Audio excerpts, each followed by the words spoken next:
हाय, hello, नमस्कार. आता 3 व्हिडिओमध्ये तर बोललेच, पण परत सांगते मी श्रद्धा. तर दिवाळीची साफसफाई, फराळ आणि दिवाळा सगळं झालं, पण इतकं शूट केलं त्याचं काय? तर ठरवलं सगळे एकसाथ धप्पा करू. चला, तर झालं असं की इंटरनेटच्या गोंधळात लक्ष्मीपूजन 20ला का 21ला, आम्ही घराची 20ला केली आणि 21ला दुकानाची. आणि घेतलेला ड्रेस घराची लक्ष्मीपूजनलाच घालणार होते, पण संध्याकाळचे 7:30 मला रांगोळी आणि तोरण लावण्यातच गेला आणि रात्रीचे 6 पूजा उरकवण्यात.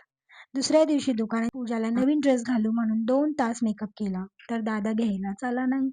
मग काय फोटो, फराळ आणि थोडे फुलझडी वाजून माझी लक्ष्मीपूजन संपली. पण दिवाळी नाही ना संपली. त्यानंतर होता पाडवा, ज्या दिवशी मी होते पूर्ण दिवस आजारी. मलाच माझी नजर लागली. मग संध्याकाळी 5ला मला परत एक धप्पा भेटला. I was just shock. But yes, finally 5 वर्ष बसचे धक्के खात खात काढलेले मी फायनली यांना गाडी भेटली. मग नंतर आली भाईदूज आणि भाऊच घरी नाही. गाडी घेतली मला, पार्टी करतोय हा. पाडवालाच हा गेला कोकणला.